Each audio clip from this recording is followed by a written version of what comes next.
ದಾವಣಗೆರೆ ಜಿಲ್ಲೆಯ ಹೊನ್ನಾಳಿ ಹಾಗೂ ನ್ಯಾಮತಿ ತಾಲೂಕುಗಳನ್ನು ಶಿವಮೊಗ್ಗ ಜಿಲ್ಲೆಗೆ ಸೇರ್ಪಡೆ ಮಾಡುವಂತೆ ಹೊನ್ನಾಳಿ ಪುರಸಭೆ ಸದಸ್ಯ ಹೊಸಕೆರೆ ಸುರೇಶ್ ಆಗ್ರಹಿಸಿದ್ದಾರೆ.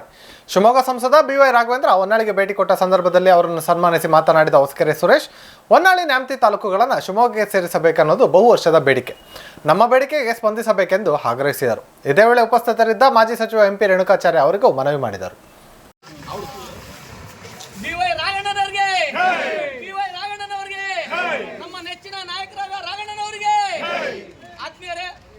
ಒಂದು ವಿಶೇಷ ಏನಂದ್ರೆ ಹೊನ್ನಾಳಿಯಲ್ಲಿ ಕನಕಶ್ರೀ ಪ್ರಶಸ್ತಿ ಕೊಡುವ ಸಂದರ್ಭದಲ್ಲಿ ನಮ್ಮ ಹೊನ್ನಾಳಿಯ ಬಗ್ಗೆ ನಮ್ಮ BY ರಾಘಣ್ಣನವರು ರಾಷ್ಟ್ರೀಯ ಹೆದ್ದಾರಿಯನ್ನ ಈ ನಾಗರಿಕರಿಗೆ, ನಮ್ಮ ಹೊನ್ನಾಳಿಯ ಜನತೆಗೆ ಅದು ತೊಂದರೆ ಆಗ್ತಾ ಇದೆ, ಅದನ್ನ ಆದಷ್ಟು ಬೇಗನೆ ಮಾಡ್ಕೊಡ್ತೀನಿ ಅನ್ನೋದನ್ನ ಪ್ರಸ್ತಾಪ ಮಾಡಿ ಈಗ ರಾಷ್ಟ್ರೀಯ ಹೆದ್ದಾರಿ ಕೆಲಸ ಒಂದು ಸ್ಟಾರ್ಟ್ ಆಗಿದೆ. ಇನ್ನೊಂದು ನಮ್ಮ ಹೊನ್ನಾಳಿಯ ಜನತೆಯ ಒಂದು ಮನವಿ ಏನಂದ್ರೆ, ನಮ್ಮ BY ರಾಘಣ್ಣನವರು ನಮ್ಮ ಹೊನ್ನಾಳಿ ತಾಲೂಕು ಮಲೆನಾಡಿನಲ್ಲಿತ್ತು, ಅದನ್ನ ಶಿವಮೊಗ್ಗಕ್ಕೆ ಸೇರಿಸ್ಕೋಬೇಕು ಅನ್ನೋಂಥದ್ದು ಹೊನ್ನಾಳಿ ನಾಗರಿಕರಿಗೆ.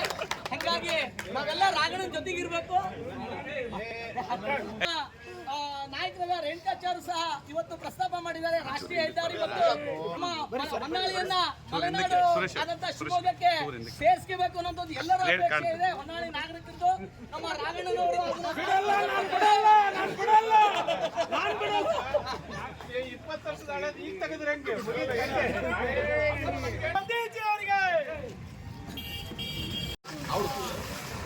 BY ರಾಘಣ್ಣನವರಿಗೆ, BY ರಾಘಣ್ಣನವರಿಗೆ, ನಮ್ಮ ನೆಚ್ಚಿನ ನಾಯಕರಾದ ರಾಘಣ್ಣನವರಿಗೆ. ಆತ್ಮೀಯರೇ, ನಮಗೆ ಒಂದು ವಿಶೇಷ ಏನಂದ್ರೆ, ನಮ್ಮ ಹೊನ್ನಾಳಿಯಲ್ಲಿ ಕನಕಶ್ರೀ ಪ್ರಶಸ್ತಿ ಕೊಡುವ ಸಂದರ್ಭದಲ್ಲಿ ನಮ್ಮ ಹೊನ್ನಾಳಿಯ ಬಗ್ಗೆ ನಮ್ಮ BY ರಾಘಣ್ಣನವರು ರಾಷ್ಟ್ರೀಯ ಹೆದ್ದಾರಿಯನ್ನ ಈ ನಾಗರಿಕರಿಗೆ, ನಮ್ಮ ಹೊನ್ನಾಳಿಯ ಜನತೆಗೆ ಅದು ತೊಂದರೆ ಆಗ್ತಾ ಇದೆ, ಅದನ್ನ ಆದಷ್ಟು ಬೇಗನೆ ಮಾಡ್ಕೊಡ್ತೀನಿ ಅನ್ನೋದನ್ನ ಪ್ರಸ್ತಾಪ ಮಾಡಿ ಈಗ ರಾಷ್ಟ್ರೀಯ ಹೆದ್ದಾರಿ ಕೆಲಸ ಒಂದು ಸ್ಟಾರ್ಟ್ ಆಗಿದೆ. ಇನ್ನೊಂದು ನಮ್ಮ ಹೊನ್ನಾಳಿಯ ಜನತೆಯ ಒಂದು ಮನವಿ ಏನಂದ್ರೆ, ನಮ್ಮ BY ರಾಘಣ್ಣನವರು ನಮ್ಮ ಹೊನ್ನಾಳಿ ತಾಲೂಕು ಮಲೆನಾಡಿನಲ್ಲಿತ್ತು, ಅದನ್ನ ಶಿವಮೊಗ್ಗಕ್ಕೆ ಸೇರಿಸ್ಕೋಬೇಕು ಅನ್ನೋಂಥದ್ದು ಹೊನ್ನಾಳಿ ನಾಗರಿಕರಿಗೆ. ಹಾಗಾಗಿ ನಾವೆಲ್ಲ ರಾಘಣ್ಣನ ಜೊತೆಗಿರ್ಬೇಕು.